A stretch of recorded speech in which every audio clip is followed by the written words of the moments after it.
Bienvenido al tercer piso de Librería Proteo, que no solo es la tercera planta de la librería, sino es el nombre del proyecto que desde esta librería decana, pionera y única en Málaga, ahora mismo la más antigua y la que más solera tienen, y ustedes aquí, que veo que hay muchas compañeras y compañeros del PSOE, tendrán la memoria de que esto fue también en su tiempo nido de rojos, cuando existía tal cosa como los rojos y tal. Estos son opiniones mías, ustedes estarán de acuerdo o no estarán de acuerdo, pero yo, como estoy aquí para decir lo que me da la gana más o menos, y ustedes ya me rebaten o me tiran papeles o lo que sea. Bueno, pero es verdad, lo que es absolutamente indiscutible, que en esta librería, no aquí exactamente, sino donde estaba en su antigua ubicación, pues se permitieron también el nacimiento de los partidos cuando todavía estaba Franco vivo y había algo parecido a una oposición, se estaba construyendo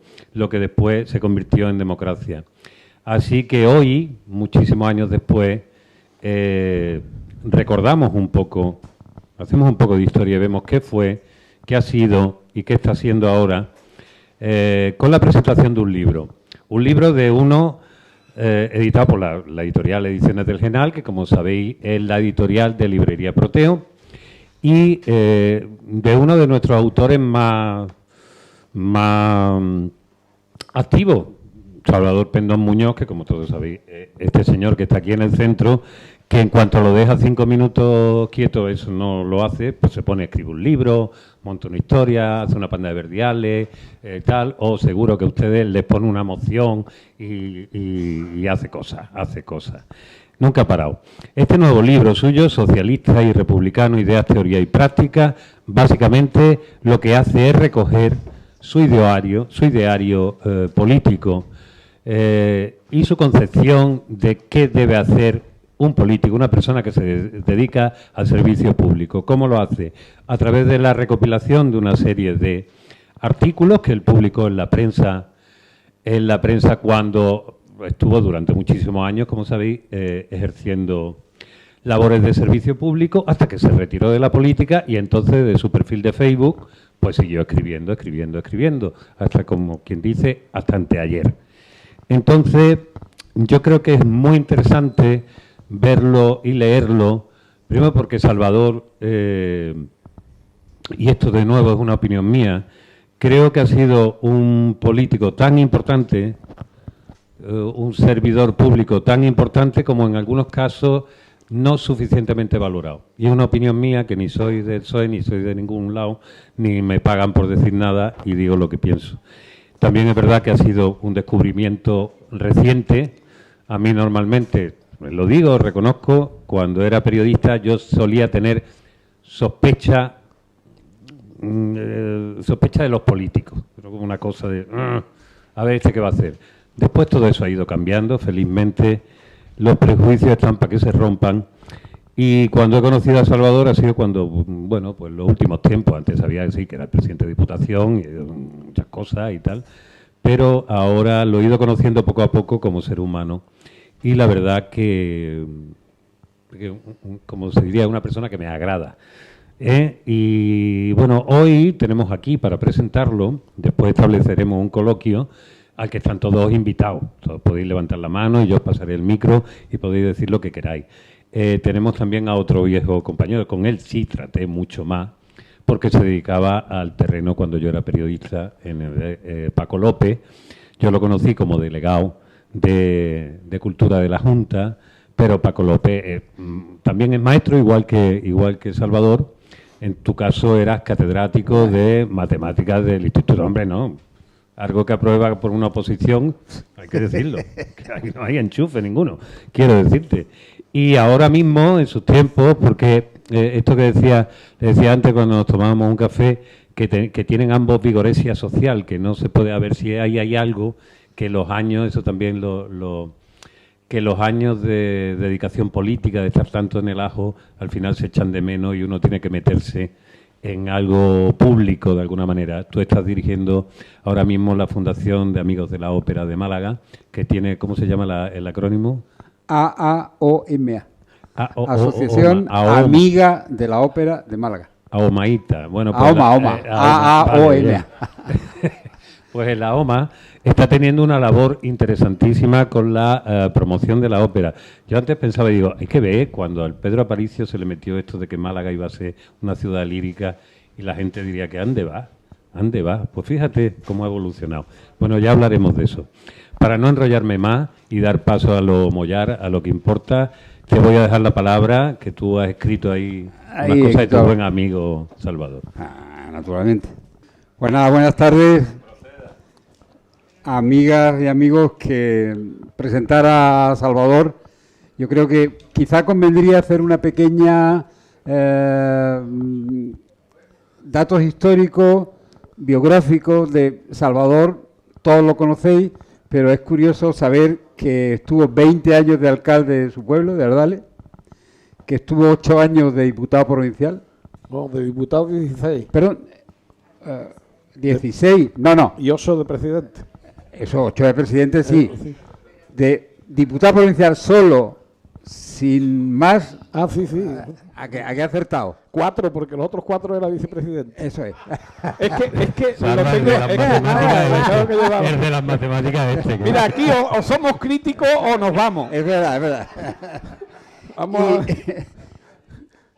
Y en el año 2011, bueno, pues deja la política y se va a su colegio, a Ardales, que se llama ahora José Núñez León. Antes recuerdo se llamaba Sagrado Corazón. De cuando yo trabajaba en esto se llamaba Sagrado Corazón. Bueno, antes de hablar algo del contenido del libro de Salvador, confieso que se me va a notar mucho la fuerza de la amistad y la complicidad que hemos tenido a lo largo de los años, porque hemos compartido un montón de cosas a lo largo de muchos años. A modo de prólogo, Salvador hace una declaración de la coherencia entre lo que se piensa, lo que se dice y la práctica en la vida política. Yo estoy en condiciones de decir que, por lo que no conozco desde hace tantos años, atestigo que efectivamente era una persona comprometida en su práctica política siempre. El libro, como antes decías, es una especie de memoria de Salvador Pendón, unas memorias de su paso por la política, de lo que él le ha dado a la política y también, y yo creo que lo recoge muy bien, de lo que la política le ha dado a él, de lo que ha aprendido, no digo dar en sentido material, sino de lo que ha aprendido realmente a lo largo de su actividad pública. Unas memorias en las que aporta y se moja sobre aspectos muy diversos y acontecimientos de la actualidad de ese momento, interpretándolos desde una visión, eso sí, independiente y comprometida, de un socialista singular, con una lúcida capacidad de análisis y de crítica. Pero especialmente me parece eso, como un socialista singular, alguien independiente, alguien que es capaz de tener criterio y puede hablar de cualquier acontecimiento, o cualquier declaración, cualquier hecho, evento, y hacer un comentario desde su mayor independencia, siempre considerando que ha estado siempre enmarcado en un proyecto que tiene ya más de 140 años de historia, que es el Partido Socialista. Pues, y además es, yo creo, un republicano genuino, que no ha renunciado a esa idea de que la mejor organización, y él lo dice, ¿por qué yo no podría ser, o cualquier otro podría ser presidente o sea, jefe de Estado, sin necesidad de que sea por nacimiento? El libro efectivamente es una especie de collage de la historia de Málaga, de Andalucía y de España, recortes de acontecimientos, de vida, de eventos, de declaraciones, recortes hechos desde una perspectiva muy personal y, como decía antes, independiente, con un sentimiento de pertenencia a a un grupo humano en el que se ha encuadrado siempre, que es el socialismo, el grupo de los socialistas. Y todo hecho desde la lucidez y la inteligencia para que el resultado final de la obra, que esta que presentamos aquí esta tarde, incite a leerlo. Creo que hace un repaso fenomenal sobre la historia, incluso de los que hemos vivido la historia, nos pone en el eje de tiempos los acontecimientos perfectamente bien enmarcados, y leer el libro, los que os aconsejo que lo hagáis con calma, hay que tomárselo con calma, porque salta de un tema a otro tema según apunte la vida. Y el libro tiene varias partes. La primera parte son los artículos, como decía Héctor, que escribió en prensa, tanto en Subur como en El País. La segunda parte la dedica a su blog personal entre el año 2008 y 2012, donde hace reflexiones muy interesantes sobre los 1001 temas. Por ejemplo, uno de los temas habla de un tema que vivimos juntos, lo de la memoria del PSOE, el Congreso Federal, donde se eligió secretario general a José Luis Rodríguez Zapatero, movimientos internos que hubo en torno a eso en Málaga, habla con nombres y apellidos, o sea que no se corta nada, y habla de Asenjo, de Torres Mora, o sea, habla de la realidad, de qué es lo que pasaba en aquel momento. Y a partir de ahí hace una serie de reflexiones sobre los temas más diversos. Yo, en el libro, Salvador, en la página 66, me parece que te retrata muy bien cuando dices eso de no he de callar ni he de escuchar un solo minuto las voces de quienes llaman a la responsabilidad y a la unidad porque les da vergüenza llamarnos a la defensa de sus ventajosas posiciones y tal. Yo creo que ahí hay algo que después de muchos años de conocerte te define muy bien, y lo haces además en un estilo muy atractivo. Dice, no he de callar nunca, lo repite un montón de veces, no voy a callar nunca ante... recuerdo una canción de mi época que decía ante tales salvajadas tú y yo, si nos piden colaborar en una salvajada tú y yo vamos a decir que estamos ocupados, tú y yo vamos a decir que no, que recuerdo, seguro que Héctor se acuerda de que estoy hablando. Y después, en la tercera parte del libro, Salvador hace en la parte más voluminosa, la mayoría de las páginas del libro están dedicadas a su Facebook desde el 6 de febrero del 12 hasta el 22 de septiembre del 22. Es decir, desde ya de haber dejado la actividad política e institucional. Ahí, en fin, en función de lo que va pasando en la vida, en la política, en cualquier aspecto de la vida, Salvador es capaz de tener opinión, de decir qué es lo que piensa en cada momento de cada una de esas cosas. Por ejemplo, de la abdicación de Juan Carlos I, de la educación se quedaba por sexo tal, de su actitud ante lo público, de la defensa del flamenco, que es muy importante. Critica, por ejemplo, lo de todas, todos, hace una crítica feroz contra eso, con la que estoy absolutamente de acuerdo. Y yo, antes de acabar, porque hay que ser muy breve y rápido, decir que Salvador es además autor, que yo he tenido la suerte de estar en las presentaciones de todos y cada uno de sus libros, incluso en el de Paco Maroto, de algún modo colaboramos en el sentido de ayuda, no, yo no escribo nada, de ayuda para transcribir a un pentagrama un verdial. Y, por cierto, al amigo que le pedí ese favor, nunca se arrepintió bastante. Dice que no ha tenido mayor problema en su vida como músico que transcribir un verdial, meterlo en un pentagrama, que es una cosa absolutamente de loco.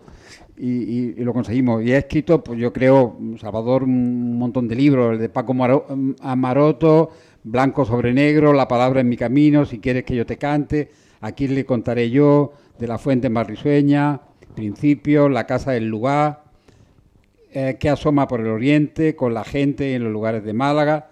Y ha escrito incluso, a la que he tenido la suerte de asistir, guión y dirigido con rima y al compás, Luna de cal y adelfa y El canario más sonoro. Y antes de acabar, yo creo que acabe él y que nos cuente lo que al final, la última página del libro, yo creo que hace una declaración de su compromiso ideológico más íntimo, y él llama punto final. No escribe la palabra punto, pone un punto final. Eso está en el libro, en la página, en la página 441. Y yo podía leerlo, pero como yo leo muy mal, prefiero que sea Salvador quien o lo lea o lo cuente, lo que él le parezca, y ya habla él y yo lo leo, porque me callo. esto, como en los discursos institucionales, estas cosas conviene que no perderse nada, ¿no? Bueno, muchas gracias. Gracias por tu palabra, Héctor. Y gracias a ti. Se te nota que eres amigo, pero claro, por eso te he dicho que estuviera aquí. Hombre, no, claro, no naturalmente. Y gracias a todos vosotros. Gracias sinceras. No puedo nombrar uno por uno, pero es una alegría encontraros aquí. Y sobre todo a amigos que lleva tiempo ya sin verlos. Me vais a permitir que agradezca de manera especial la presencia del secretario provincial del PSOE. Lo llamé para invitarlo a este acto. Yo soy muy sincero y él lo es también conmigo. Nos tenemos respeto, nos tenemos afecto personal, y las discrepancias políticas, al estar situado en distintas sensibilidades, no puede ocultar el hecho de que él es el actual responsable provincial del partido al cual yo he entregado muchos años de mi vida, y me ha dado también cosas muy importantes para mi vida. Por tanto, gracias por estar aquí y gracias en general a todos. Vamos a ver con este punto y final. Lo leo para que nos dé pie creo yo que puede dar pie a establecer un diálogo y hablar de lo que convenga, ¿no? Que incitaba a ello Héctor, y yo creo que es lo ideal de una presentación de este tipo, de un encuentro con compañeros, con gente conocida, que es compartir lo que sentimos, cuáles son nuestros pensamientos, nuestras ideas, y dar pie también a que mediante ese diálogo se puedan explicar, ¿no? Bien, punto final. Soy un trabajador por cuenta ajena, descendiente de jornaleros agrícolas, y por tanto mi clase social es la de los obreros. No con las connotaciones que el término tenía en el 19, claro, pero obreros. No creo en la asociación de personas por territorio, sino por clases. Nadie responda que es ese un pensamiento del 19, porque pondrá de manifiesto su incapacidad para ver y sentir lo que pasa a su alrededor. Hoy, como siempre, existen grupos de individuos que en razón de las circunstancias de nacimiento, laborales, culturales, etcétera, tienen distintas oportunidades.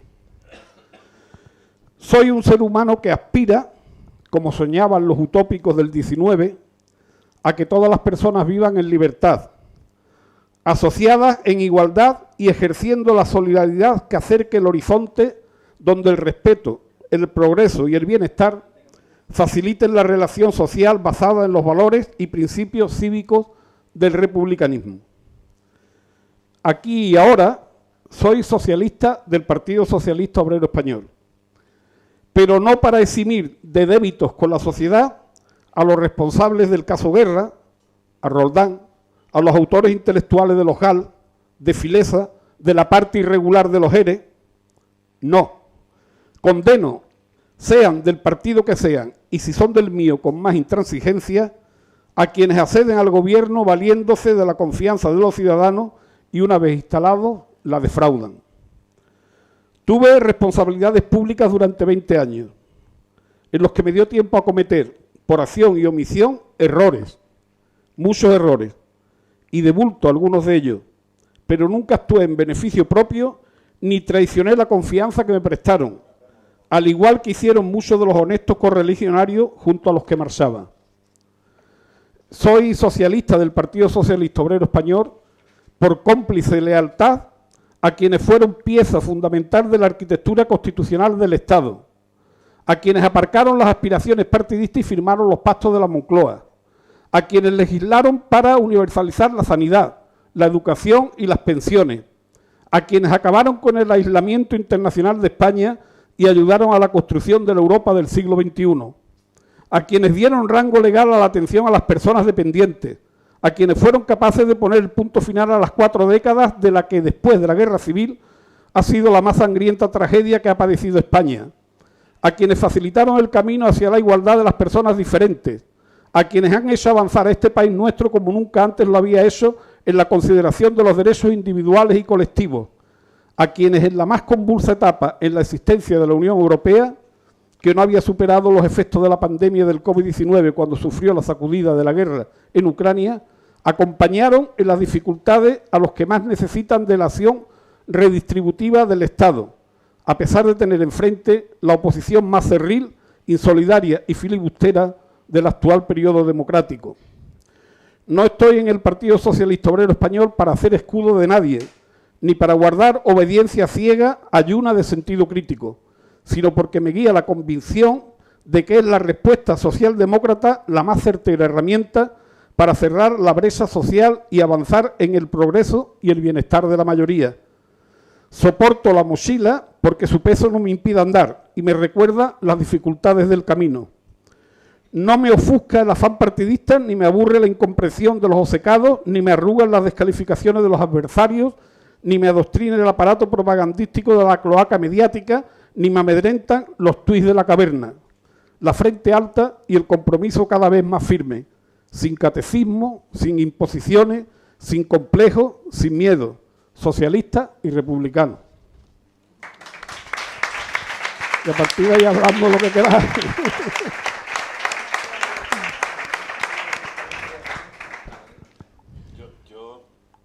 No sé si eran así los comités internos. A mí me gustaría saber mucho cómo funcionaban esos comités, porque tú has sido además del comité de la dirección regional del partido. Se dice así, ¿no? El comité director, sí. El comité director. Fui miembro de la ejecutiva regional y por tanto miembro nato del comité director, que es el máximo órgano entre congresos en el partido de Andalucía. ¿Sí? Existen en las diferentes instancias, existe comité federal, el comité director de Andalucía y comité provincial de Málaga, y existe ejecutiva federal, ejecutiva regional y ejecutiva provincial, ¿no? Una duda que yo tengo, porque estamos ahora mismo en un tiempo, yo creo que estaremos todos de acuerdo en que si hacemos una visión de son 30, 50 años, ¿no? No llega a 50 años, 45 años, más o menos, ¿no? de democracia. La evolución estructural, sobre todo de los partidos, y sobre todo los partidos de izquierda que estaban en la oposición,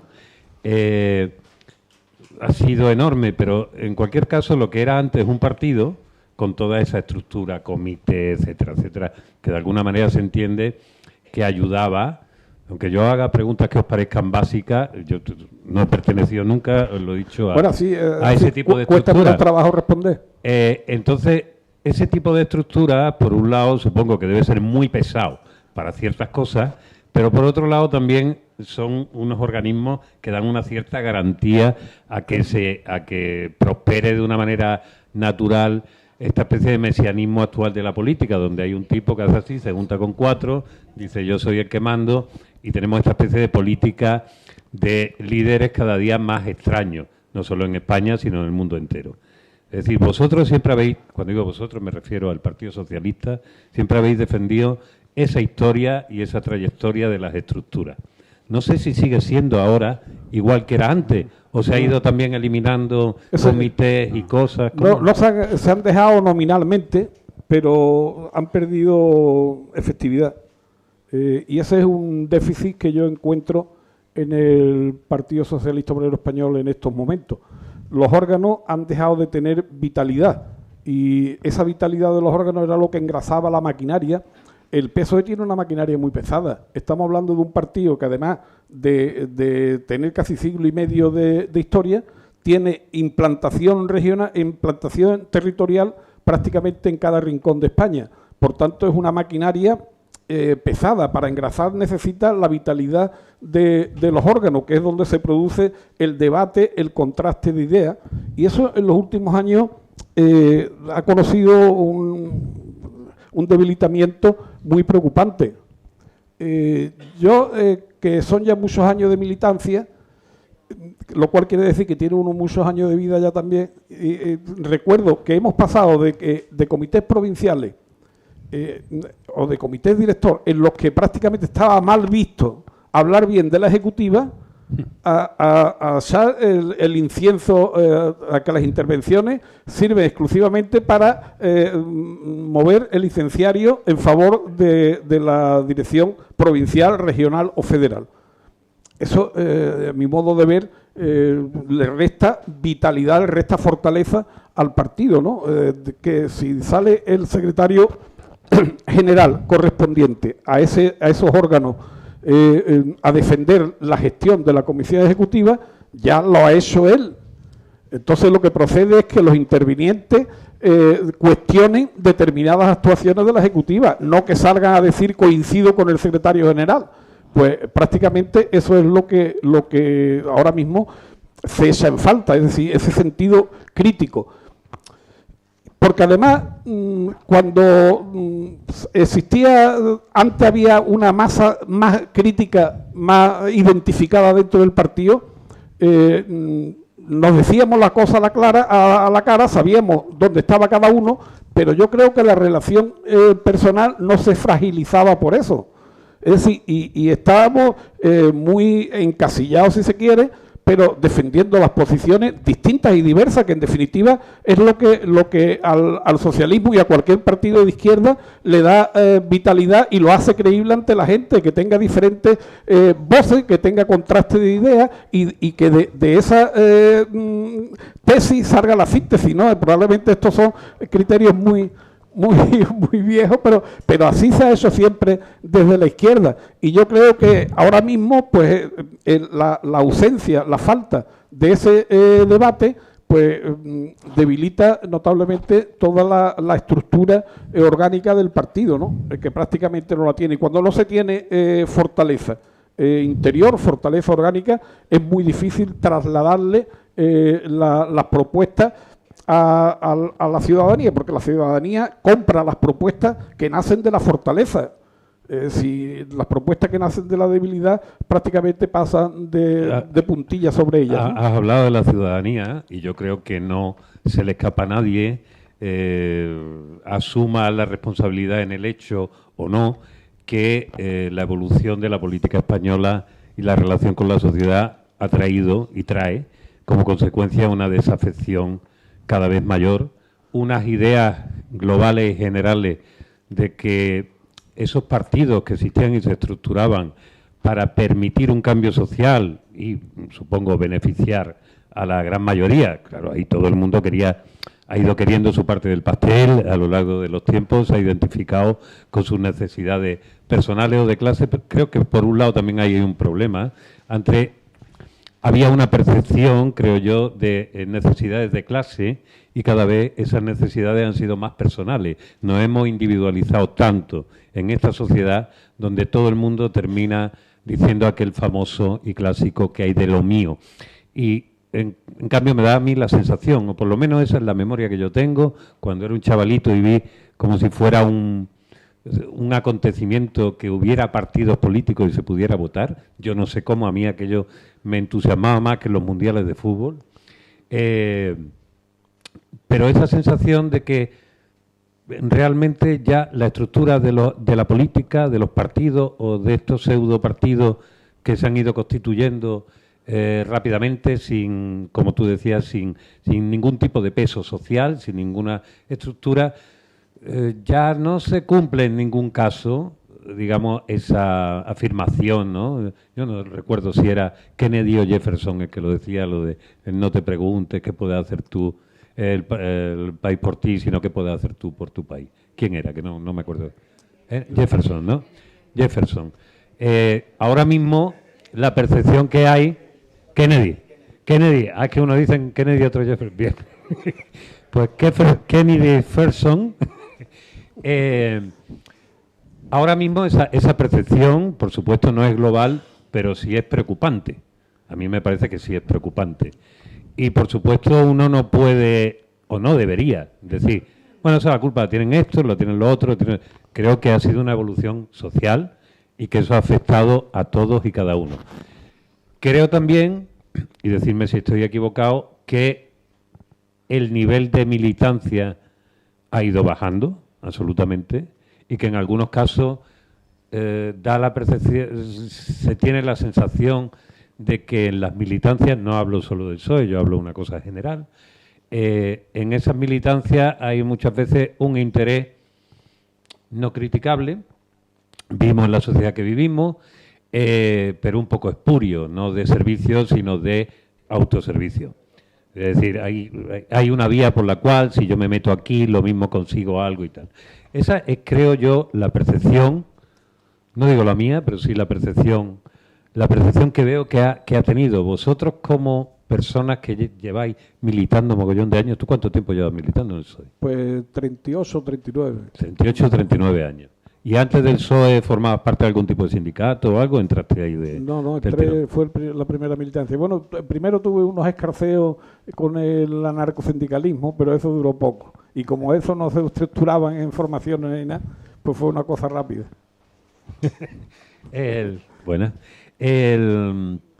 Entonces, todo esto que os he dicho, es decir, esa evolución, que no sé si estáis de acuerdo conmigo, que sucede, esa percepción que hay en la sociedad actual de que, bueno, los partidos han perdido ese enganche con la sociedad, ¿no?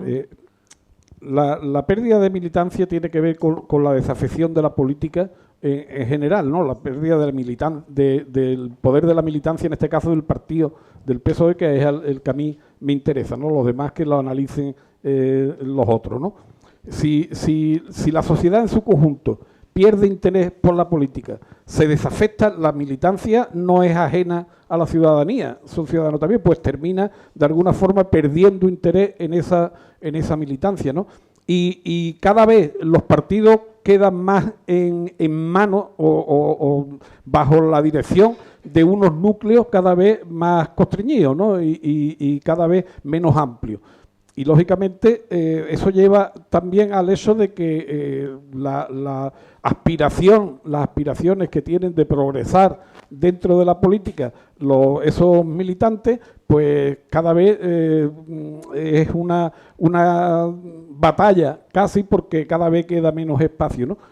Eso no quiere decir que cuando se está en política no se aspire, no se sea ambicioso de manera ordenada. Yo, de quien dice que está en política y no tiene ambición de manera ordenada, desconfío. Y además, si no está en política y no tiene ambición, que se vaya a su casa. Pero la ambición... En política hay que tener ambición y hay que procurarse. Mire usted, si yo soy un militante de base, yo quiero estar en el comité local de mi partido. Y si yo estoy en el comité local, ¿por qué no voy a estar en el comité provincial? Y si yo soy concejal de mi pueblo y lo estoy haciendo bien, pues yo quisiera ser diputado provincial. Y si como diputado provincial lo hago bien, ¿por qué no voy a ser delegado de una consejería? Es que mire usted, si usted no tiene ambición, pues váyase a su casa. ¿Usted qué pasa? ¿Que está aburrido, que viene a pasear aquí a la política o o tiene aspiraciones de progresar y de prestar su colaboración para que su partido progrese también y le vaya mejor a su partido? De manera ordenada. Ahora, la ambición que se sustenta en el puñal por la espalda, pues lógicamente eso es execrable y hay que denunciarlo siempre que suceda, ¿no? Pero ya digo que hay que desconfiar de quien diga que está en política pero no quiere nada. Pues mira, si no quiere nada, te quedas en tu casa y dejas espacio para otro que aspire a algo más, que a lo mejor le pone un poquito más de interés, ¿no? Y un poco más de genio. Entiendo un poco que eso que tú defines como ambición tiene una mijita ordenada. Ambición ordenada. Bien, si son esas cosas que los socialistas habéis dicho siempre, de unos sintagmas alucinantes. Pero bueno, en cualquier caso, no voy a entrar ahí. Lo que quiero decir es, para estar en la política hay que tener un ego bien puesto, decir yo puedo, porque Pues, sí. Pero para estar en la política y para estar en cualquier sitio. Si tú eres incapaz de decir yo puedo, es que estás renunciando al potencial que puedes tener. Tú siempre tienes que decir yo puedo y luego después podrás llegar hasta aquí o podrás llegar hasta el final de la sala. Vale. Pero tienes que partir de que tienes aspiración y tienes voluntad y estás decidido a llegar. Porque si no, estás invalidado para la política y para cualquier otra actividad que te exija de mostrar tus capacidades, ¿no? ¿Y tú crees que ahora mismo estamos viendo, que no sé si estás de acuerdo, pero sí estás de acuerdo, porque además lo escribes en tu propio libro, digamos, ese terreno de desafección y de también falta de sintonía entre sociedad y partido, y por lo tanto sociedad y partido, sociedad e instituciones? Porque las instituciones dependen aquí casi exclusivamente de los partidos. ¿Crees que hay, como decía García Lorca, vías hay para salvar el teatro, lo que hay que atreverse a caminar por ella? Porque ya supongo que en todo este tiempo que tú has tenido mirando los toros un poco desde cierta barrera, pero habiendo sido novillero con peso y con corná encima, ¿tienes alguna idea de qué cosas se podrían cambiar? O si tú crees que esto va irremediablemente a peor. No tiene por qué ir a peor. La verdad es que ahora mismo las previsiones no son muy halagüeñas de que esto vaya a mejor. Pero lo que sí es cierto es que los partidos, y ahí no pongo solamente al PSOE, sino los partidos que tienen cierta trayectoria ya de años, no han sido capaces de advertir la que se venía encima. Es decir, el cambio social, el cambio social ha ido por delante de los partidos. Y estamos viendo, y ahí sí que eso afecta más a los partidos de izquierda y por tanto al PSOE, estamos viendo que de ser vanguardia y de llevar la bandera delante y pidiendo a la gente que se pusieran detrás de la bandera, nos hemos puesto a recoger todas las banderas que pasan por debajo de nuestra ventana. Es decir, prácticamente sin criterio. Sin criterio. Es decir, hemos dejado de ser vanguardia. No hemos sido capaces de producir los cambios necesarios en nuestras propuestas programáticas, los cambios necesarios para que la sociedad de este tiempo se sienta identificado con esas propuestas.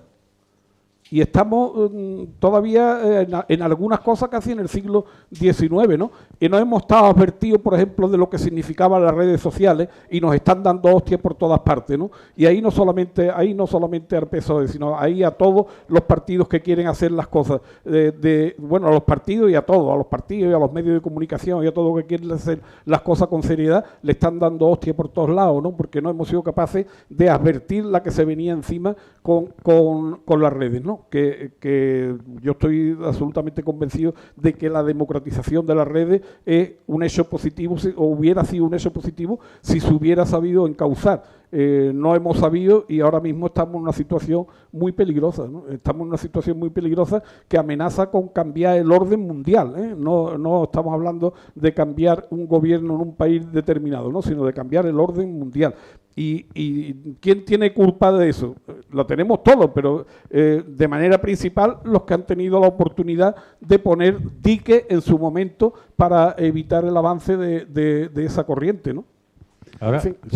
Yo lo que quiero decir es que todo eso que está contando Salvador, muy bien, y en fin, pero que está en el libro, que leeros el libro, que yo creo que es un buen ejemplo, un buen método, porque hace un análisis de esa realidad que está contando, de la desafección, por ejemplo, de cómo el qué y el cómo para la gente joven, más joven, yo creo que ningún partido acaba de darse cuenta y al final aparecen fenómenos como los que hemos visto en la última europea, ¿no? Que un pirao con las redes sociales y con dinero que le ha dado a alguien también, ¿no?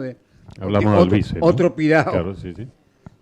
Bueno, De un pirao pronto no, consigue sabe muy bien lo que está haciendo, quiero Sí, decirte. Sí, consigue tres, o sea, y los análisis que se hacen del electorado de ese tipo, gente joven. O sea, ¿cómo alguien con un discurso tan absolutamente esotérico, bien engrasado económicamente, en fin, con lo de la empresa esta que le regaló 100.000 euros, que dice que era por un trabajo hecho y tal, pero bueno, ¿cómo un tipo así consigue atraer gente joven? Y los partidos tradicionales, me da la impresión, incluido el PSOE, incluido los otros partidos tradicionales de la derecha, no atraen a la gente joven. Yo creo que para los que el futuro tiene sentido todavía, estaría muy bien leer el libro, y yo creo que que es un documento muy interesante desde el punto de vista de entender qué es lo que está pasando, porque el análisis que hace Salvador desde el año desde el 12 hasta el 22 en su Facebook, yo creo que es muy muy importante poder leerlo y reflexionar sobre cada una de las cuestiones que da respuesta a muchos de los problemas que estamos viendo que existen en la realidad.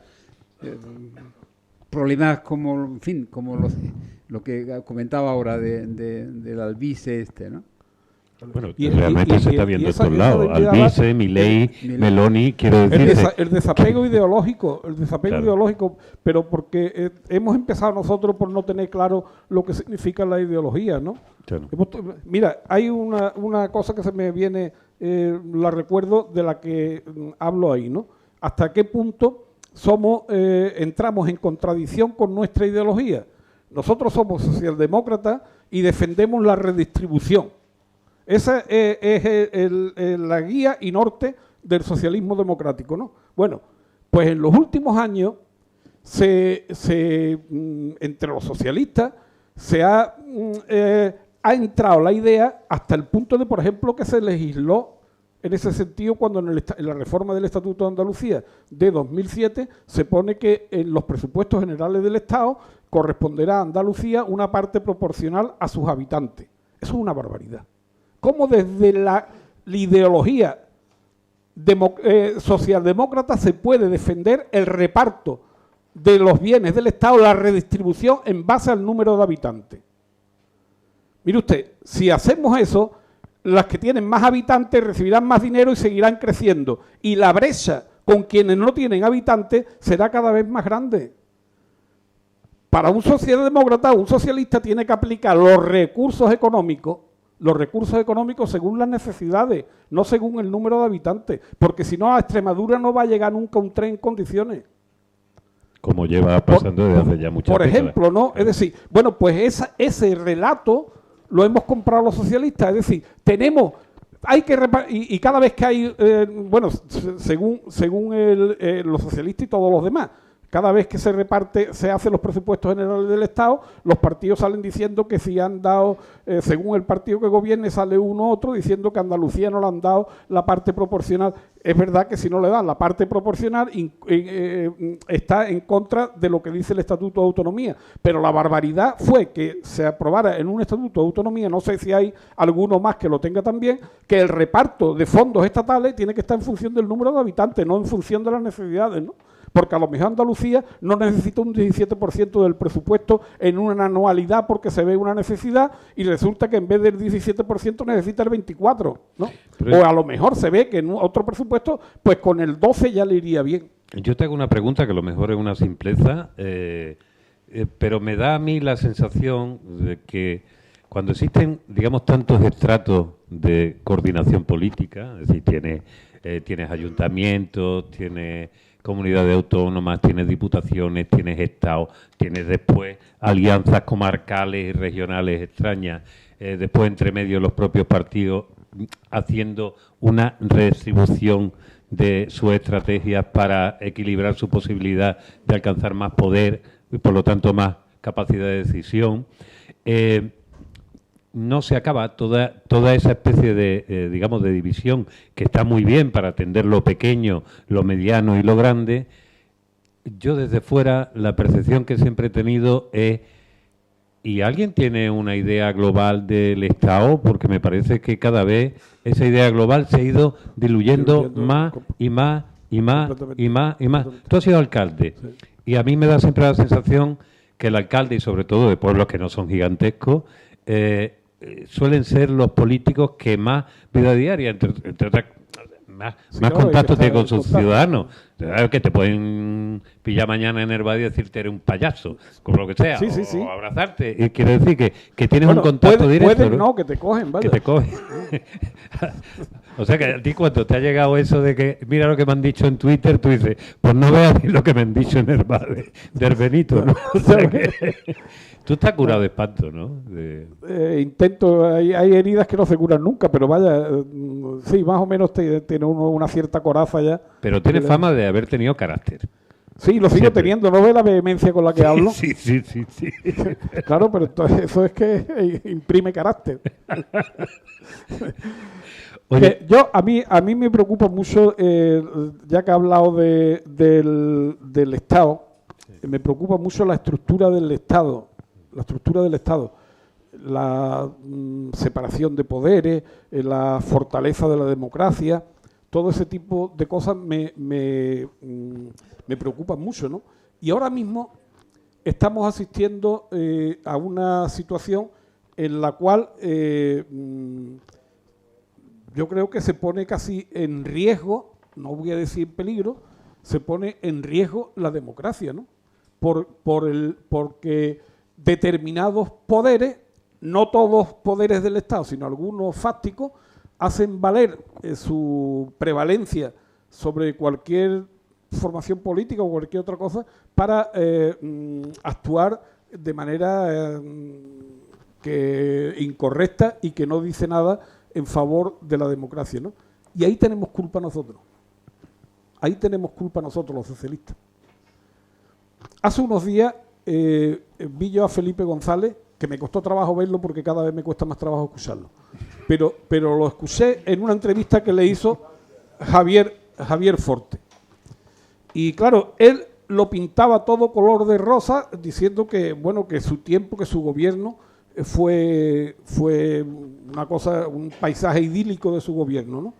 Él no se acordaba, por ejemplo, que de las 9 huelgas generales en democracia, 5 se las declararon a él, ¿no?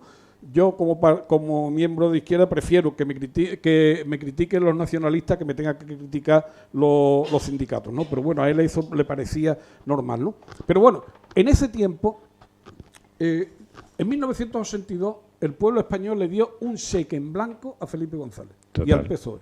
Un cheque en blanco. 202 diputados. Estábamos a falta de nada de tener los 3/5 que se necesita para tener una mayoría cualificada en el Congreso de los Diputados. Es decir, un auténtico cheque en blanco. Y no se hizo nada. Y de aquellos barros, estos lodos. No se hizo nada, por ejemplo, no se hizo nada para cambiar la forma de acceso a la judicatura, a la notaría, a los registros de propiedad, a la abogacía del Estado. Y tenemos una casta peligrosísima que está ahí metida en la espina dorsal del Estado y está haciendo valer su capacidad de casta y está fragilizando y debilitando a la democracia. Y nosotros al menos podíamos haber intentado de hacer algo, de cambiar de esa casta, desintegrarla hasta donde pudiéramos, ¿no? Pero nada, aquí ha seguido todo igual. Ha seguido todo igual.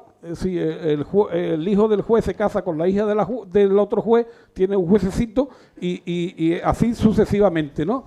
Y claro, y termina la carrera de Derecho y tienen 7 u 8 años sus papás dinero para estar pagándole la preparación para ser juez, ¿no? ¿Y quién accede a la judicatura? ¿El hijo de un obrero? ¿Quién puede acceder con los actuales medios a ser notario, a ser registrador de la propiedad? Porque, por cierto, no sé cómo Rajoy llegó a eso, pero bueno, no sabe abrir una botella, no sabe abrir una botella y llegó a registrar la propiedad. Bueno, o abogado del Estado, es decir, es una casta. Y ahí tenemos culpa nosotros porque hemos tenido muchas posibilidades de cambiar eso, sin cambiar el orden, pero tocar un poquito a la casta, ¿no? Y no lo hicimos. Y entonces, eso ahora mismo se está advirtiendo como una debilidad del Estado, ¿no? Del Estado democrático, ¿Y no crees que han cambiado la percepción? Tú hablas aquí en tu libro y lo dejas muy claro, una concepción de que realmente la sociedad se divide en clases sociales, ¿no? La idea socialista. Hoy en día, al menos la percepción que yo tengo es de percepción, por cierto, que era una palabra que usaba mucho Felipe González, ¿no? Estaba todo el rato con percepciones, yo me acuerdo, tengo la percepción. Él decía mucho esas cosas. Bueno, fíjate hasta cuánto influyó. Bueno, iba a decir, la percepción que tengo es de que ahora mismo la sociedad entera tiene una división tan enorme, hay una precarización, aquella historia donde había distintas gradaciones que más o menos se entendía, clase alta, clase media baja, clase baja y tal. La realidad es que hay como una especie de una diferencia que ha saltado, que cada vez es mayor, entre los ricos y la grandísima fortuna y el resto de la sociedad. Incluso gente que se beneficiaron de aquella idea del estado de bienestar, que se llamaba, hoy en día, hay que decir que el estado de bienestar en las circunstancias, no hablo de España, en las circunstancias mundiales del peso que tiene una economía de mercado como la que existe actualmente, es absolutamente insostenible, salvo en determinados países que son muy específicos por las características que tienen. Es decir, que habría quizá que repensar cómo se está estructurando la sociedad actualmente. Me da un poco la sensación esa, claro, de fuera, no sé lo que pensáis. Si se está estructurando, lo que se está desestructurando. Bueno, se está desestructurando, claro, lo que había y hay algo. En base hay algo ahí. Antes hablaba yo del peligro que comporta la utilización de las redes sin sentido crítico, ¿no? Estamos idiotizando, y perdonad la expresión, al personal o parte del personal. Que hay recursos para mantener la sociedad del bienestar, claro que hay recursos. Pero si resulta que los que serían perceptores o beneficiarios de la sociedad del bienestar, le dan la mayoría absoluta a alguien que le quita los impuestos a los ricos y que le da becas a quien no tenía que dársela a un nivel de ingreso extraordinario, pues ¿a qué estamos jugando? Es decir, es que a Díaz Ayuso en Madrid no le ha dado la mayoría en la Asamblea de Madrid la gente del barrio de Salamanca. Es que ha ganado en todos los distritos de Madrid. En todos los distritos. Yo no sé si en la Cañada Real ha votado alguien, pero si ha votado, también ha ganado. Mira, el próximo viernes, y ahí estamos, ¿no? Por hablar de esto, el próximo viernes, y os invito a ello también, traemos aquí a un filósofo joven, sevillano, que se llama David Pastor Vico, que acaba de sacar su nuevo libro que se llama Era de idiotas. Era de idiotas, porque estamos en una era de idiotas, y además explica, no es un insulto, sino es realmente el sentido etimológico de lo que significa idiota, idiotez, aquel que dentro de una comunidad piensa más en sí mismo que en el resto de la comunidad. Quiero decir, ¿estamos en esa edad? Sí, efectivamente. Él habla sobre todo de nuestros compromisos éticos con respecto a las sociedades que tenemos por delante, a nuestros hijos, a nuestros nietos, etcétera, etcétera. ¿Cuál es nuestra participación? A mí me da la sensación que hubo un tiempo donde las estructuras políticas tenían bastante poder, bastante influencia, y que esas se han ido diluyendo. Si no, yo no entendería que una persona que ha prestado su servicio al Estado después se fuera, cuando ya ha terminado de dar su servicio, a una empresa pública, en un consejo, no sé cuánto, a cobrar un pastorraco, a convertirse justo en lo contrario que había intentado defender en el tiempo que estuvo al servicio. Y ahí que todos los palos cojan su vela, porque todo eso ha sucedido en todos los lados del espectro político.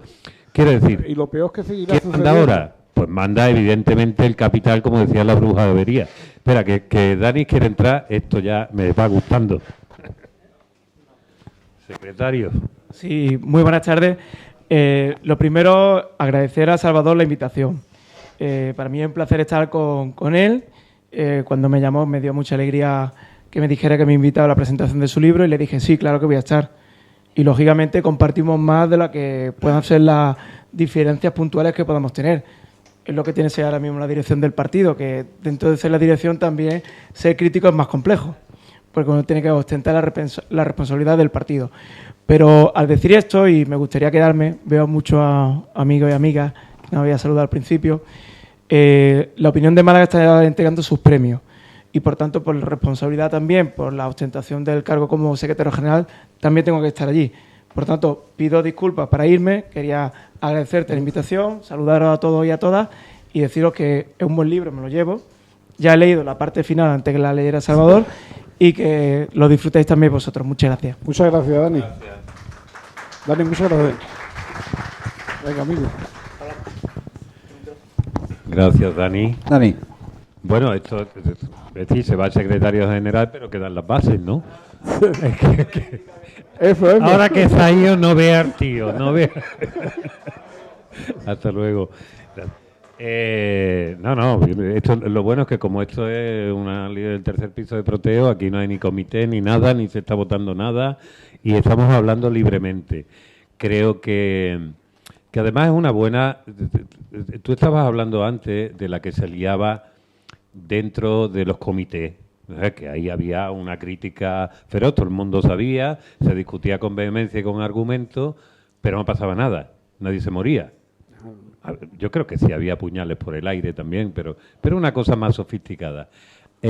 Ahora mismo con profesionalidad, se hacía con profesionalidad. Con profesionalidad, con fundamento. Sin acritud había unos guantazos. Con mucha acritud. Pero ahora mismo, cuando nos quejamos en las redes sociales, que es verdad que las redes sociales... Juan. Las redes sociales a veces asustan porque está uno ahí con su perfilito, hace una cosa y le escriben y de pronto dice, tú eres un payaso que está... Y eso sienta malamente. Pero en el fondo es un tipo que está escribiendo unas cosas ahí que te da igual, que no pasa nada. Y yo decía, si las redes sociales, si se hubiera, en los tiempos que no había redes sociales, se hubiera transcrito algo directamente, algo que todo el mundo leyese, lo que se decía en los bares o en un partido de fútbol, en las gradas, no hubiéramos escuchado cosas más finas, ni mucho menos. Quiero decir que yo creo que todavía no hemos entendido el fenómeno, como tú decías, y le estamos dando demasiado pábulo a algo que no dejan de ser palabras. Evidentemente tienen influencia, pero tienen más influencia si le haces caso. Porque después tú tienes un gran espacio de acción que no son las redes sociales, que es la política activa. Y ahí es donde a mí me da la sensación que del mismo modo que en mis tiempos la gente cogía el diario El País o el que fuera y se leía lo primero que era, se lo ponían ahí al presidente, al otro, al consejero, y miraba qué es lo que decían y de alguna manera intentaba responder a aquello, ahora lo hacen con las redes sociales. Sí. Directamente, con lo cual dices, bueno, pero al ciudadano, a las necesidades, ¿quién les escucha? Pues nosotros al menos, cada vez menos. Ya. Es decir, la mayoría de los que hay aquí se acordarán porque son de mi quinta más o menos. Nosotros hemos pasado de una situación en la cual no había una asociación de vecinos y entonces la asociación de vecinos pintaban, en la cual en la junta directiva no hubiera gente socialista, que los vecinos identificaba como gente del PSOE, como socialista. En cualquier equipo de fútbol de barrio, en la junta directiva, un socialista al menos. En la peña recreativa, socialista. En la Jampa, socialista. No hay un socialista en la Jampa. El magisterio fue nuestro gran aporte de militancia, de fortaleza de militancia en un momento determinado. Para encontrar un maestro socialista ahora no tienes que andar nada. Es decir, hemos ido cediendo espacio, hemos cedido la presencia en el entramado social por el tuit. Exacto. Claro, entonces el tuit, por muy acertado que sea, es lejano, no aporta cercanía. Y la gente necesitan del calor de la cercanía, de que se acerque. Que no tiene compromiso ninguno. Claro, o sea, que se acerque físicamente gratis. y te acerque físicamente y le diga qué es lo que tú propones para tu barrio, qué es lo que propone para tu sociedad recreativa, qué es lo que propone para tu asociación de padres y madres, ¿no? Y hemos perdido eso completamente, A nosotros hubo un tiempo en el que empezamos a confundir, es decir, cuando la transición democrática y eso, cuando nuestros responsables en las asociaciones de vecinos y eso, empezaron a meterse como concejales y empezó nuestro declive, poco a poco. Y hemos ido cambiando, pues, la presencia del barro por la moqueta, y el tuit por la cercanía, ¿no? Y eso nos lleva a una situación ahora mismo de lejanía de la gente. La gente no nos identifica como, no son nuestros cómplices. Nosotros tuvimos poder en un momento determinado porque la gente se sentía cómplice de nosotros. Ahora no se sienten cómplices de nosotros. Y también hay otro tema, es decir, los modelos sociales. Uno recuerda, y ya ahí no hablo ni siquiera de partido, al principio, cuando se estructura la democracia, que se encuentra a gente que por lo menos estaba muy preparada, representando a unos y otros partidos, que discutían a muerte y a degüello, que además representaban ideas completamente diversas. Hoy, tristemente, eso no es así. Uno mira y dice, esto es lo que me está representando. Y no señalo a nadie, pero hay como una sensación de decir, seguramente porque unido a esa desafección hay también una sociedad donde evidentemente el valor no es el bienestar social y el equilibrio social de los demás y los más desfavorecidos, sino es ande yo caliente y ríase la gente. Es tu entorno más pequeño el que tú quieres, y tu entorno más pequeño, una sociedad individualizante, eres tú, tu hijo y la pareja que tengas en ese momento. Quiero decirte con eso que es muy difícil que los partidos se estructuren pensando en lo que fue, cuando eso que fue ya no está siendo. Entonces, yo creo que tampoco hay que... Yo estoy de acuerdo contigo en que esta posición crítica donde tienes de asumir también tú el primero los errores y las culpas, los dices ahí en muchas ocasiones en tu libro. Yo me he equivocado en esto. Ahora, como hay miedo a equivocarse, me da la sensación que se hace muy poco. Como hay miedo a que te saquen el tuit y digan fulanito ha dicho esto y te retraten, cuando eso ha pasado siempre. A ver, que todos los que aquí habéis tenido algún cargo público o han puesto en algún lugar y tal, ahora parece que da bastante más miedo. Entonces, la gente no se atreve, los que tienen responsabilidades, da por un lado la sensación de que el alcance de esa responsabilidad, la posibilidad ejecutiva es menor, y segundo, hay más miedo a que alguien te critique públicamente. En un sitio como si a vosotros nos criticaran en vuestra época. Pero todo eso viene porque lo que decía yo también antes de que no hemos sabido enmarcar la práctica política en ese paisaje de los cambios sociales, ¿no? Es decir, cuando más se necesita la política, porque no nos olvidemos, todos los cambios que han afectado de manera individual o colectiva a los ciudadanos se han generado en la política. Y cuando más necesaria es la política, porque estamos en una sociedad cambiante, ritmo de vértigo, es cuando peores políticos tenemos. Pero no dudo de la capacidad individual que puedan tener los políticos a nivel, hablo a nivel global, ya del Estado, a nivel superior, ¿no? Pero que esa incomunicación total y absoluta que existe entre los dos partidos mayoritarios, los dos partidos de Estado de España ahora mismo, eso no es malo ni para el PSOE, ni malo para el PP, es malo para la democracia. Claro. Que estamos en un país en el que se ha tardado 5 años en regularizar uno de los poderes del Estado. No estamos hablando del Consejo General del Poder Judicial, estamos hablando de uno de los poderes del Estado. Es decir, estamos en un sistema democrático que se basa de manera fundamental en la división de poderes. Y uno de los 3 poderes ha estado en situación de provisionalidad durante 5 años. Eso es inasumible para una democracia.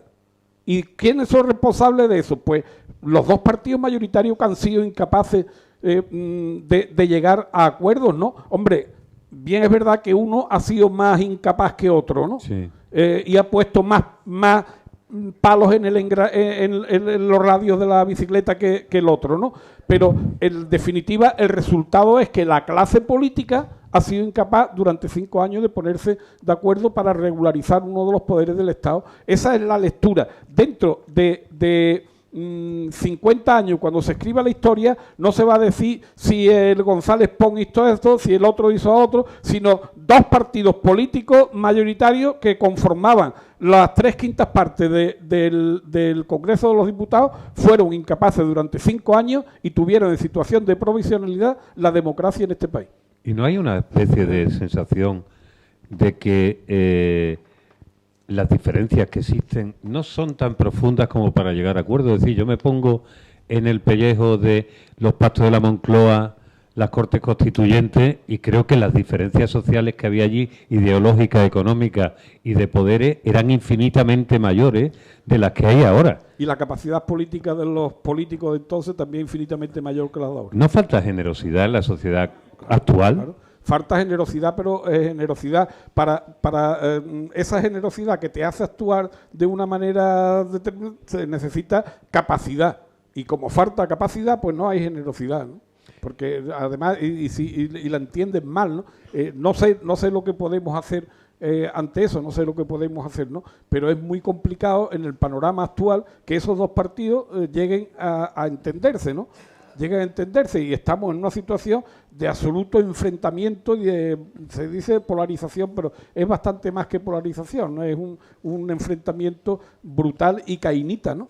Que va a contribuir a debilitar aún más la democracia española, porque no parece que esto vaya a tener fin. Cuando tenga, a lo mejor cuando gobierne el Partido Popular, como el PSOE en la oposición es un poco más responsable, se calmará esto algo, ¿no? Pero seguramente seguirá también, ¿no? No. En fin, es una situación es que da la complicada, sensación, además, es una situación complicada. y Lo que pasa- además se ha llegado, yo creo, en estos momentos a que si ese modelo es como cuando tú ves a tus padres discutir y pelearse todo el tiempo, Estamos y después tú como hijo repites una y otra Tenemos vez que lo decir mismo como esquema. Chamberlain que la democracia española es tan fuerte que en las 8 horas que duermen los políticos se recupera, ¿no? Oye, a mí me gustaría que participarais, que dijerais cosas. Dicen. Pero levantad la mano. ¿O qué pasa? ¿Que a vosotros os tenían que dar os tenían que dar la voz? ¿O levantabais y decíais, compañero, cállate ya? Y tal. Cogíais el micrófono. Yo Sí, mientras eso no se me lo necesita. quitéis, yo hablo. O sea, que no paro. A ver, ¿quién quiere decir algo? Mira, ya no. Hablas mucho, pero yo no. Yo digo. os voy a decir yo algo que quería decir, no me quería ir de aquí sin decirlo, y a lo mejor eso da pie a que pueda intervenir alguien más. Desde hace tiempo ya existe esa percepción social, al menos en determinada parte de la sociedad, de que el rey Juan Carlos trajo la democracia a España, ¿no? Bien. Quiero hablar de eso porque Es por la parte de republicano, yo tengo que ¿no? hablar de Claro. mi republicanismo también, ¿no? Bueno, ese relato que lo compre la gente sin criterio, sin juicio crítico, está bien, pero es que en esa misma entrevista de Felipe González con Javier Forte decía Felipe González que Juan Carlos trajo la democracia a España incluso antes de la aprobación de la Constitución. Me parece absolutamente lamentable. Es decir, mire usted, sobre todo para los que vivimos aquel periodo, ¿no? Es decir, y de eso trato aquí también. Como en 1969 las Cortes Generales aprobaron la ley de sucesor a título de rey de Juan Carlos I, se hizo la calma. Ya no hubo ni Junta Democrática, ni hubo plataforma, ni hubo plata junta, ni hubo proceso 1001, ni hubo oposición de los sindicatos, ni los estudiantes se manifestaban en las calles. Como sabíamos que iba a venir la democracia de mano de Juan Carlos del Rey, pues nos quedamos todos calladitos. Hombre, eso parece, eso es de adormecer a idiotas. En todo caso, de hacer una relectura de la historia que no se ajusta a la realidad. La democracia a España la trajo parte del pueblo español en la calle.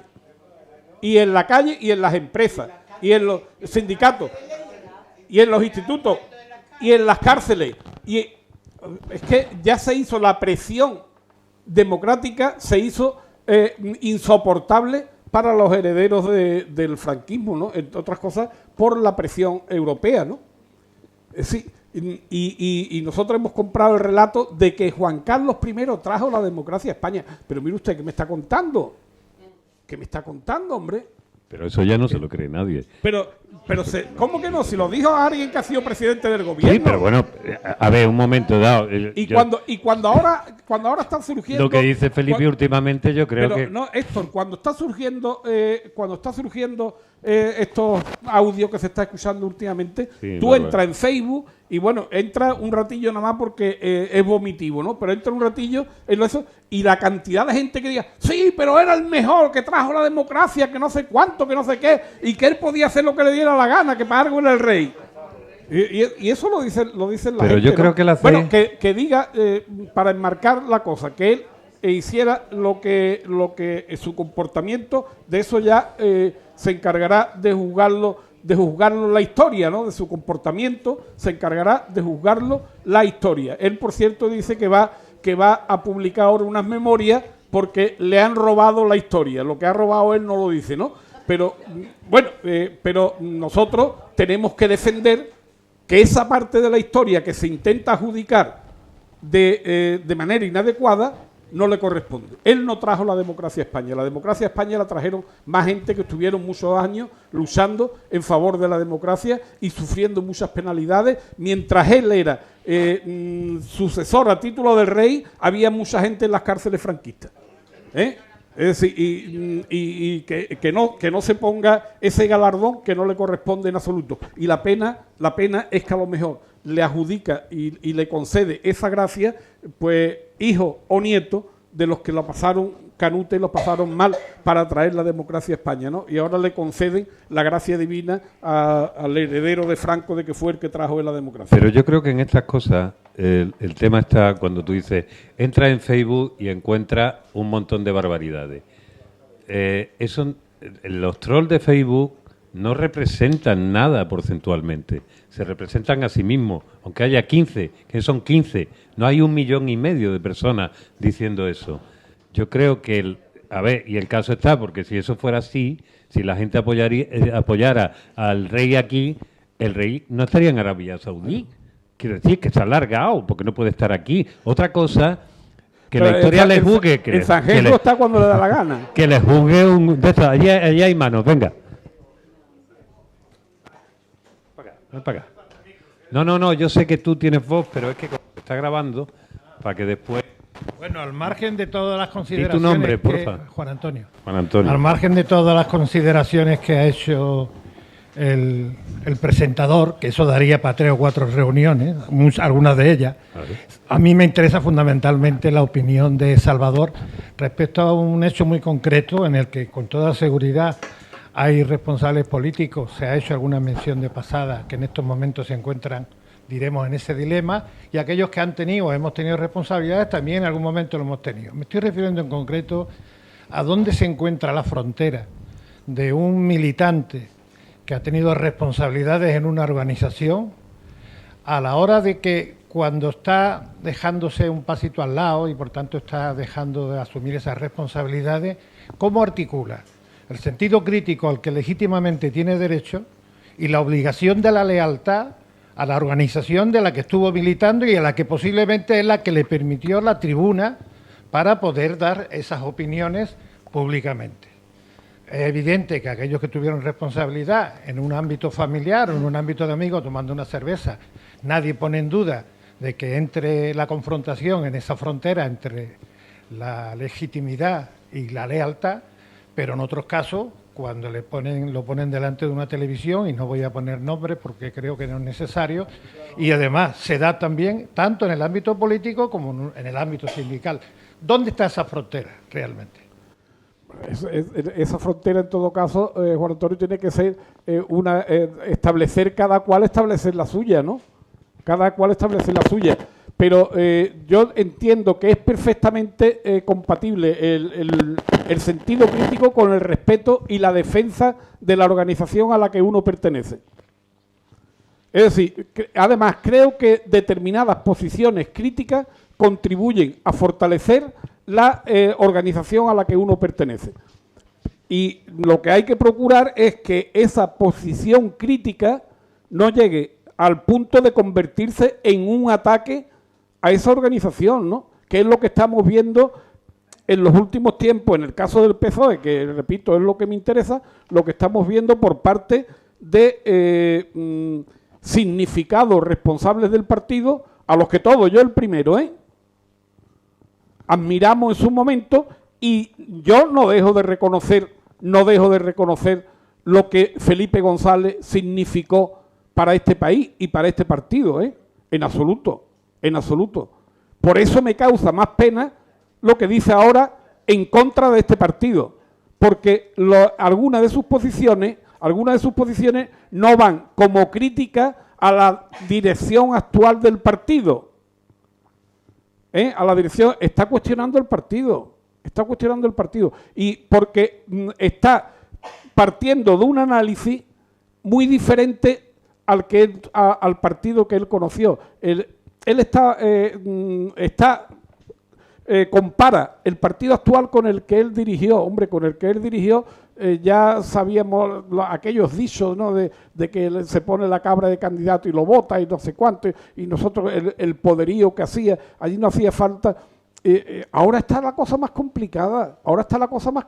Mire usted no puede comparar la actuación de usted, del presidente del gobierno, con 202 diputados y secretario general del Partido Socialista, con la que tiene el mismo secretario general del Partido Socialista, siendo presidente del gobierno, con 120 diputados y un Congreso fragmentado al máximo. Y la está poniendo en el fiel de la balanza exactamente igual, intentando analizarlo con los mismos criterios. Y eso no puede ser. Eso de Felipe González no lo esperábamos ninguno. A mí me da pena porque, repito, Felipe González, para gente, por ejemplo, como mis padres, también lo digo ahí, Felipe González no era el secretario general del PSOE o el presidente del gobierno, era el libertador al que adoraban. Y que cuando pasaban repartiendo los votos y repartían la foto de Felipe González, la ponían encima del televisor. Hombre, debería ser un poco más respetuoso ese hombre, no ir a los medios que están en una actitud absolutamente de combate contra el PSOE a fragilizar al PSOE. Debería ser un poco más consecuente, que él no es cualquiera, que es Felipe González, hombre, con lo que ha significado. Y yo creo que ahí le está haciendo mucho daño al partido. Se ha alejado, por tanto, del sentido crítico y de estar representando un daño para el partido. Está claro, ¿no? Y luego después, claro, está al servicio de las posiciones, porque él dice que no tiene nada que ver del PP, con lo que decía el PP de Felipe González. Hombre, el váyase señor González, paro, despilfarro y corrupción, que lo estuvimos aguantando ¿cuántos años? Lo que decían de Felipe González, que lo acusaron de todo.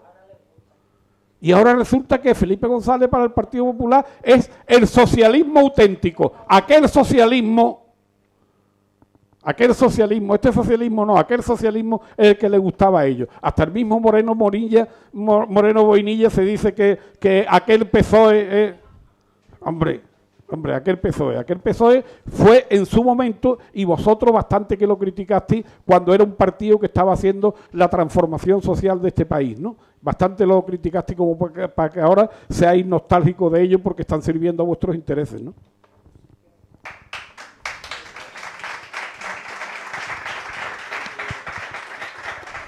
Sí, espérate.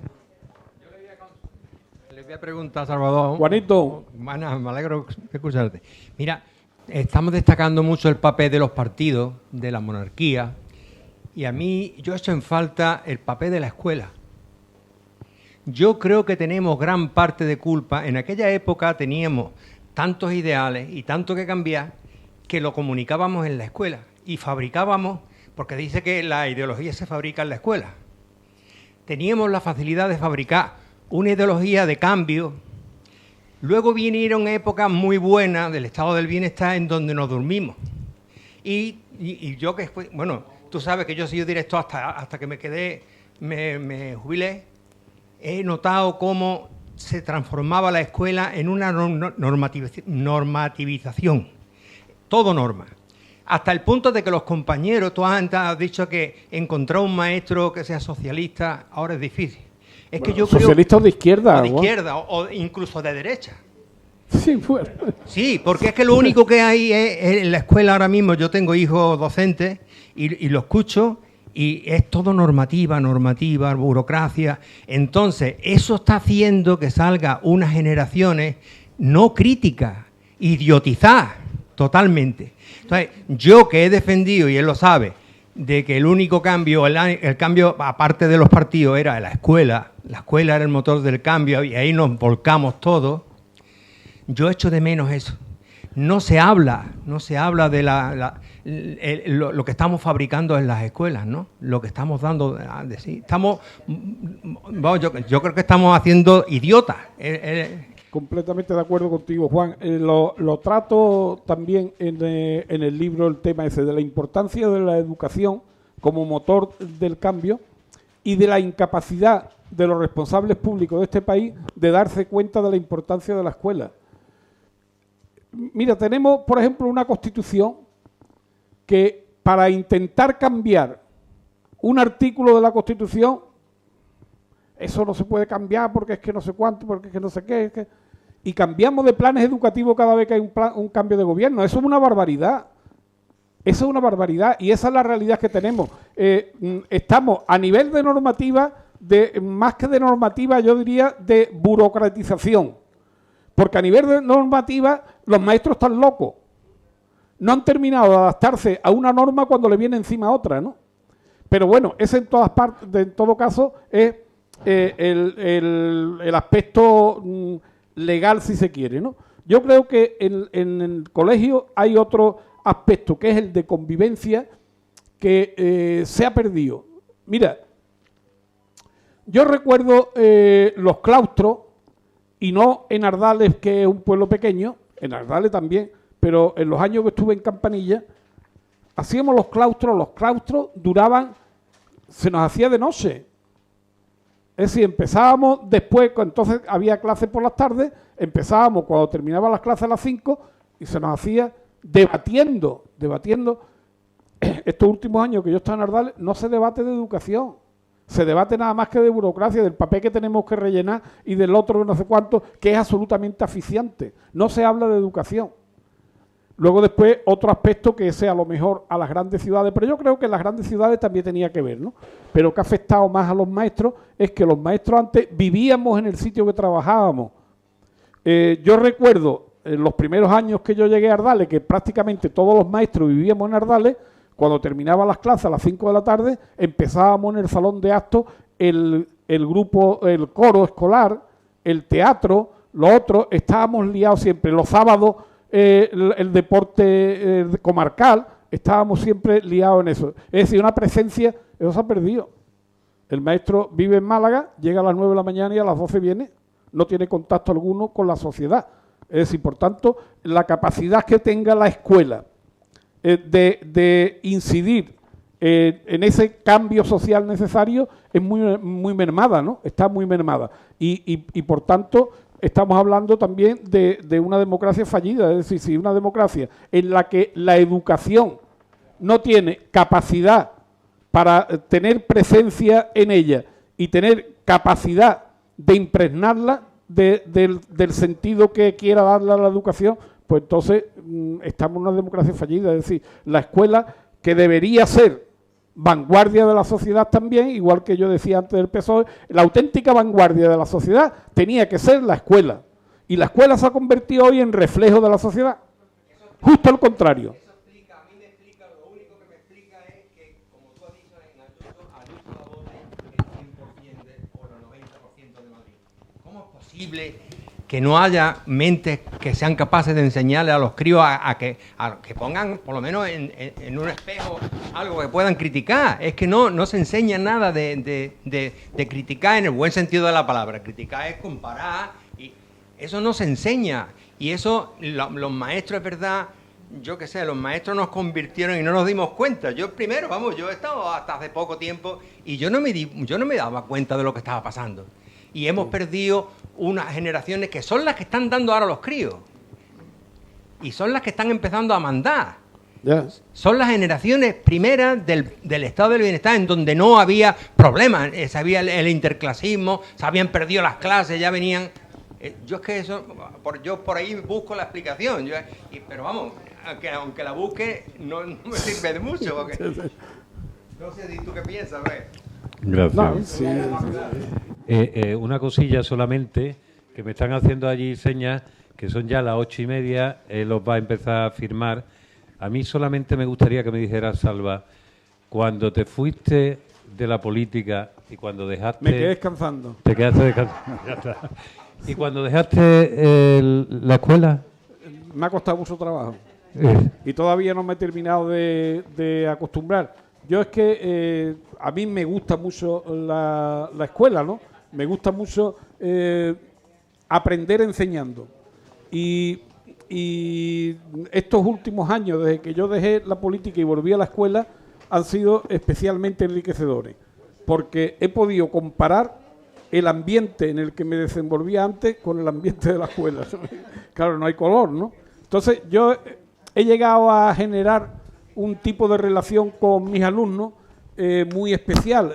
Tuve un grupo que lo tuve de primero de primaria a sexto y otro que es el que ha dejado ahora, con el que he estado desde primero de primaria a quinto, ¿no? Entonces hemos generado una relación con los niños, con la familia de los niños y eso, muy enriquecedora. Y a mí me ha costado mucho trabajo dejar la escuela. Yo, si hubiera tenido posibilidad, hubiera estado 5 o 6 añillos más. De hecho, de alguna forma sigo vinculado a la escuela, porque a mi colegio este año lo han declarado comunidad de aprendizaje, y eso comporta que miembros de la comunidad educativa podemos entrar en las clases, en el aula, con normalidad, a impartir enseñanza, ¿no? Y yo voy 1 hora a la semana a impartir a los que han sido mis alumnos estos 5 años un taller de escritura. Y entonces, bueno, esa orilla semanal por lo menos me sirve para ir, completamente gratuita, por cierto, uno está jubilado y es de lo que cobra, pero me sirve para mantener contacto con la escuela y con los críos, eso con los que tan buena relación tengo, ¿no? Y bien. ¿Y hay motivos para tener esperanza también con la...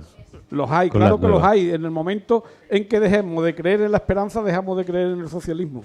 Bueno, antes de que la gente se marche, que ya son horas, lo único que os doy las gracias por haber asistido, por aguantarme